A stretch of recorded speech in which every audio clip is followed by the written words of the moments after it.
Hey YouTube, welcome to the channel. Got a bit of a spicy one today. The Neo Cafe Racer Style Honda CB1000R. Now this is the Black Edition, special version. It's actually the 2006 to 2010 Honda Fireblade engine. Obviously they've reworked and re-specified towards this Neo Cafe Racer. It's a powerful engine. I think back then it was around 100, 180, 184 brake horsepower it was putting out. Now it's around 143 brake horsepower. Alrighty, so let's get into it. Let's ride this beauty. First off, like to say a massive thank you, as per usual, to Branson Motorcycles here for lending me this stunning looking machine for today. Actually, bit of a monster this. So it's a 2021. They updated the models, and yeah, the Black Edition. What do you get? We'll go over more details a bit later, but you got the black header pipes here, which actually I think that looks really cool. It's like a matte black. Got these black brushed aluminium accents all over the bike that make it look really cool. A black cover on the silencer on the rear. You've also got this, it's usually a round light. The previous model was round LED light. It's now sort of, not sure how you can explain that, horseshoe style light, which I really like the look of. But this is a cool looking bike. It's, what is it? It's a Neo Cafe Racer style. I remember when they first came out, these CBs,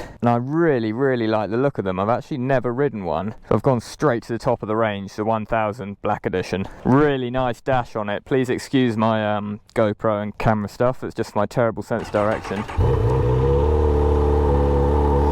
Okay, wow. Fair bit fruitier than I expected and what I am used to as well.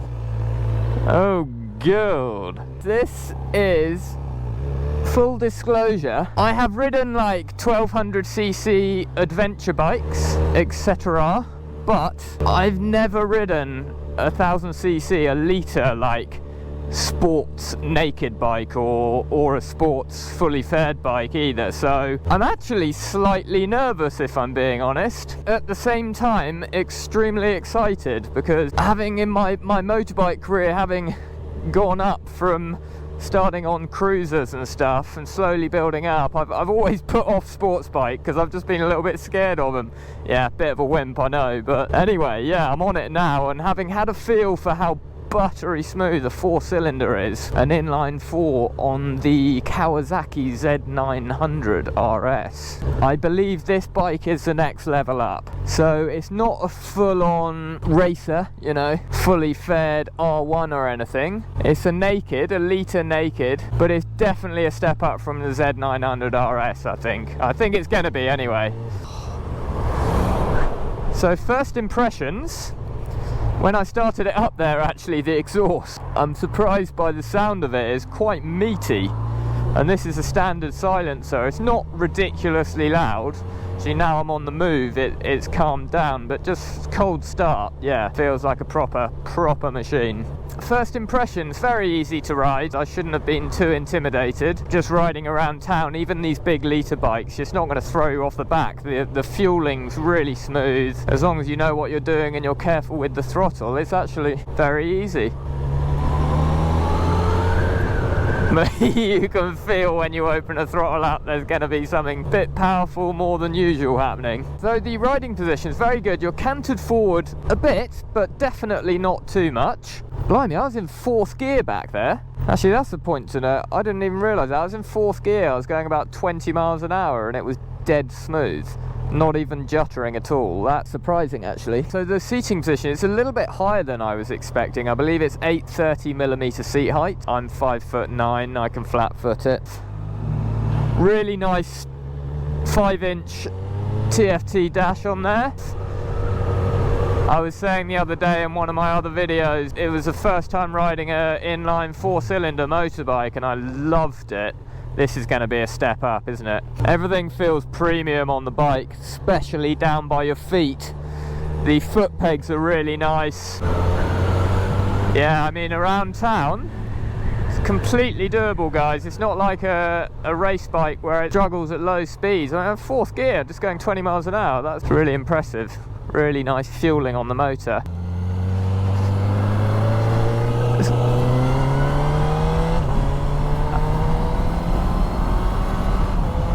Okay, the quick shifter. I forgot to say, this Black Edition comes standard with a quick shifter. Yeah, it's nice. It's not really aggressive. It's quite a linear power delivery. It's very smooth curve. I don't think I have much reason to be afraid, actually. It's not scary. It just keeps on climbing when you rev on. It's very linear. It's the best way I can describe that powertrain. Wind protection, obviously it's a naked motorbike, so there's not much wind protection, but it does have this slightly added front cowling on it.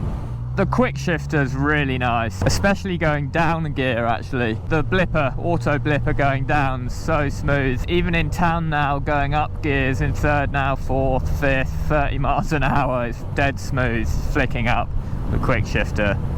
Very, very nice. I think when you're going quicker, you can't really hear the exhaust. It's not bad, but I would definitely put an aftermarket exhaust on this just to give it a bit more growl, because a bike like this would be sweet with it. Not too much, but a little bit more. When you're going 60, I genuinely couldn't really hear the exhaust. Very smooth though. Nearly at some good roads. I've got lost even with my sat nav. Classic Reddang style there. Whilst we are lost, to just go over, it's a lovely cathedral. We're in the town of Sherborne, just outside of Yeovil, where Branson Motorcycles are based. Lovely, pretty town if you're around the area. One thing, it does take me a while to get used to bikes, you know. As soon as I jump on them at the dealership or wherever I'm test riding the bike, it always takes me a minute to get used to it and warm to the style. So I find about motorbikes, they've all got such different characters and styles. That's why I love riding them and testing all sorts of bikes. But I'm completely honest, I've never been that much into like litre bikes, 1000cc sports bikes, purely from the if we're going to be honest, from the danger factor. But I think my mind may be slowly changing. Even just cruising around town, this bike's quite nice. It's nice to feel like you got a meaty engine beneath your legs, between your legs, which I definitely do. It feels like that on this bike, and it's smooth. Whether that's the fueling, I'm not sure, but it's really, really nice in town. Let's see what it's like out of town. Jesus, Mary and Joseph. It feels really planted to me. It feels very very well put together. Turns in nicely. It's not super quick turning. It's just once you've turned in, it's very settled. Yeah, it's not really like darty. When I say darty, I mean like quick turning. But once you're in, it settles really nicely and it's planted. Everything feels tight, and don't take this in the wrong way, everything feels hard and well put together. It's very confidence inspiring once you're set in the corner. Very nice. So it's a thoroughbred engine, guys. It's a proper... Okay, it's from the 2006-2010 Honda Fireblade. It's obviously been reworked and modernised for this motorbike and compliant with Euro 5, etc. But it's a thoroughbred engine. It's from a proper race bike. Coming onto suspension feels very... it feels quite plush, I would describe it. Forgiving. It's not too hard. Rigid suspension. It goes with the bumps really nicely. It doesn't feel like a really aggressive sports bike. It's quite pliable, very good for on the road, I think. Okay guys, so I just chucked some fuel in her. We've got a lovely road here to head down the hill. Give her a bit of a test for what this bike's designed for. A bit more spirited riding. Brakes are very nice. Jesus, yeah, it's quick when you take it up. You need to rev it out. It's got 143 brake horsepower, but it's at like 10,000 RPM. I actually think it's great power for the road. It's not too intimidating, but if you want to go quick and you get the revs up high, it screams. Yeah, you got to be on it on these sports bikes. I'd imagine with a slip-on can on, it would be a monster. The brakes are really nice. They're not ridiculously sharp, the brakes. They're I'd say it's actually a really nice balance for the road, this bike. It's very smooth, very much on the smoother side. I can imagine, you know, the KTMs, it's not a twin, it's a 4-cylinder. Into the 60. It's a different kettle of fish, these sports bikes. I mean, that's a quick bike. I wouldn't describe it as dangerous. There's nothing to worry about on it. It's all very predictable. I mean, it's a sports bike. It's what it's for. They're designed for spirited riding and going faster, and it's good at it. Whether it's for me personally, I'm a bit more laid back. I prefer a bit of a screen, a bit more of a touring vibe. But I completely get these bikes. I now understand how people get their knees down. It's on these types of bikes. Okay, after all that excitement on this quick machine, takes me a while to get used to bikes. This is definitely on the sportier side. Let's do a little walk around, go over some details of her. There we go. Sorry about that. It's a bit sort of my first, and this is definitely a sports bike after having ridden that. This is like my first sports bike ride really, and it's taken me a while to adjust. 143 brake horsepower and 104 Newton meters of torque from Honda's 998cc inline 4-cylinder engine. As I was saying, it's not incredibly powerful, but there's plenty of power there and it's very linear. And actually I'm not revving it out or riding it as hard as it can be ridden. When you rev it out and get up to those higher revs, it gets a bit manic. It's like it's a proper race bike sound, not ridiculous power. So just gonna go over quickly, guys, what you get on this Black Edition. The standard edition CB1000R retails at £11,649. For this Black Edition, it's £13,299. But what you're getting is, well, obviously it's all blacked out. And actually I think it looks really cool, especially for that Neo Cafe Racer vibe. All blacked out, looks really nice. So the first thing, blacked out, like matte blacked out headers on the exhaust here, as I was saying earlier. Some people actually don't like those. I think it looks really cool because it's just so different. You very rarely see that. Next, blacked out feature, cover for the silencer there, all blacked out, because that's quite a big silencer actually. So having it all blacked out makes it look in person a fair bit smaller actually, and it's less distinct in black, which I think is a good thing. Some other beautiful features on the Black Edition are these sort of brushed aluminium finish. Cool, that engine's warm. Some more back here. So for the 2021 model you have an aluminium subframe here, and this is finished in sort of black as well on this model. Also, that comes as standard, last but very much not least actually, comes as standard is this very nice quick shifter up and an auto blipper down, which, yeah, that's impressive actually. That's any revs, any speed, works very, very well. Okay guys, another thing I really like about the CB1000R are the wheels. I think are really cool, and it seems to fit in with that Neo Cafe Racer style, because they're slightly retro looking, as sort of slightly spoked wheels. They're not, they're cast, but slightly spoked wheels. But it's also they're quite modern as well. They're really cool looking wheels. They match the bike really well as well. It's got that Neo Cafe Racer look down to a T. Alrighty, just coming on to quickly the brakes and suspension. So up front with the brakes, it feels really nice. They're not, I wouldn't say they're a standout feature of the bike, but there's absolutely nothing wrong with them. They're not bad. I wouldn't say they're incredible. But yeah, you've got two 310mm discs up front, and they're Tokiko calipers, it looks like, which I've actually never ridden a bike with them on. Just goes to show it doesn't have to be Brembo or some massive make like that. They're really good brakes. And on the rear brakes, it's a 265mm disc. And I'm assuming a single piston caliper as well. And yeah, the rear brakes are very good. I mean, I always find on motorbikes the rear brakes, I don't use them that much. You're just dabbing on about 75% front brakes and the rest 15% rear. So not that noticeable to me, but yeah, the rear brakes are yeah, feel fine. So guys, the suspension, it's Showa suspension front and rear. And actually I forgot to mention, which is a cool feature, the suspension is actually blacked out at the front here as well, the actual fork itself. So it's a nice feature, and it just gives it that added fully blacked out look along the bike, which makes it look really cool, really sort of like Batman-esque style. So you've got 120mm travel on the front suspension and 131mm travel on the rear suspension.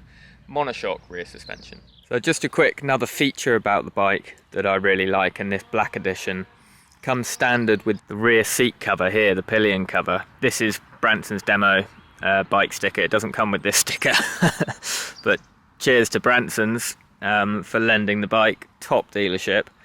Yeah, I really like the look of that rear pillion seat cover there. It makes it look like sort of old classic racer bike sort of, but naked at the front. I think that's a really nice touch actually. I noticed that immediately.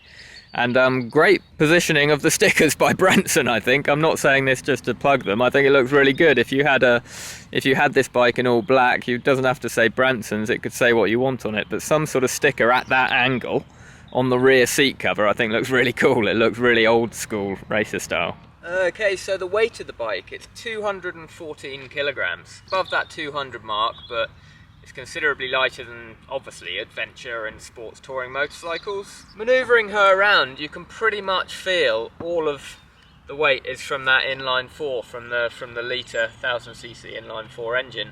You can feel physically, it quite sounds obvious, but you can physically feel it's there, the weight. And I think that adds to its sure-footedness when in the corners, which is nice. It's a easy bike to manoeuvre around, to handle around. It's not super light motorbike, but when you're out on the road, as I say, it adds to that confidence inspiring when you're in the corners. Once you set it in, it just flows really nicely. On that suspension as well, it's not too hardly damped for on the road. It's not like a bone-shattering ride of a sports bike. It's actually very pliable and really comfortable. I'd say it's a great sports bike for road riding. So seat height, guys, 830mm, as I was saying earlier. It's actually a little bit higher than I was expecting from a sort of a sports orientated motorcycle. Not a problem. I suppose it's more of that naked style as well, and also they're slightly going for the Neo Cafe, slightly retro, futuristic mixture, and having it slightly higher up and in the naked style of the bike makes it feel not quite as like a hunker down, fully fed race bike. So yeah, it's good. I can flat foot it. I'm 5'9". I'll just show you now to give you some reference of how it looks. So yeah, 5'9". I know people will usually say what their inseam is. I don't actually know my inseam. I'll have to look into that. I'll get a tape measure out when I get home. The inseam of my leg, I mean. But yeah, you can flat foot it. I can flat foot it fine. So yeah, it's nice, and it gives you a bit of a higher commanding view of the road when you're riding as well, which I like, and gives me a sense of security and reassurance, especially on a fast sports bike like this. Okay guys, let's do the obligatory sound test, as I know YouTube loves a sound test, and so do I. Fire up, see what it sounds like.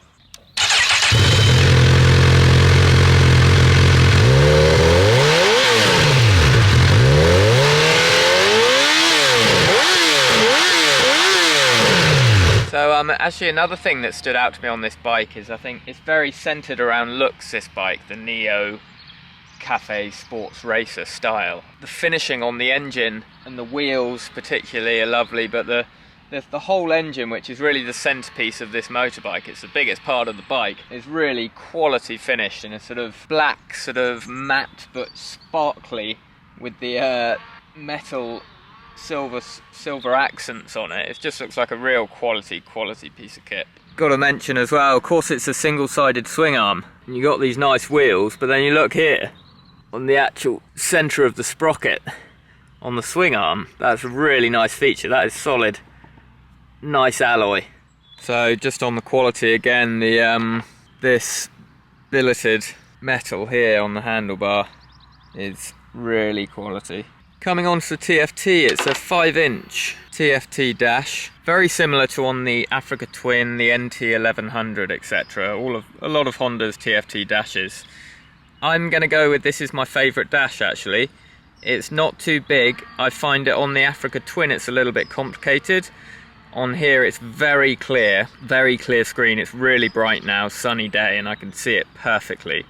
not a problem. It's a really nice dash. It's got the sort of classic, I mean it's electronic, but an analog style looking rev counter there, very clear speed and fuel indicator, and then obviously on your right you've got the ability to change your riding modes and go in even deeper and change the engine, braking, traction control, power response. There's a lot you can do in the dash, but it's definitely not too confusing. So yeah, it's a strong point.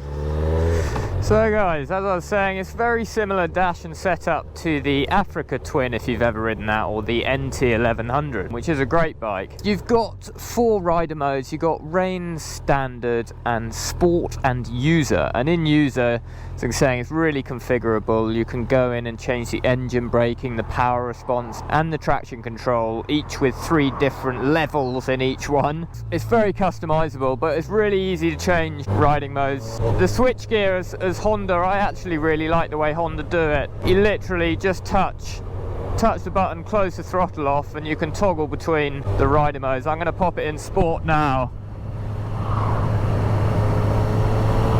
The quick shifter is also adaptable as well for 3 settings. You have soft, medium and hard, let's call it.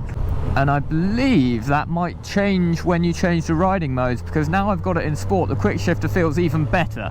Yeah, I should have had it in Sport before. It feels even tighter, the bike now. I'm just amazed by how good it is in town. I know that's not what they're designed for, but you could take this out just for a leisurely cruise, and then when you want to get on it you can cause some trouble on it. Yeah, overall, for my first proper sports bike, riding a first proper sports bike, I'm pleased it was this bike. As I said at the beginning, I love the Neo Cafe Racer sort of vibe. Yeah, so massive thank you to Branson Motorcycles for lending me this motorbike. They really are great down there, guys. Really good company. So if you're interested in one of these bikes, give them a call, and very informative. I've been dealing with David in the Honda department. Really nice and really helpful, and very knowledgeable about these bikes. So yeah, have a chat with them and they can answer any of your questions, I'm sure. Nice, I'm going to have a bit of a fun ride back home. See you in the next one, guys. Many thanks for watching. Till next time. Ciao Bella.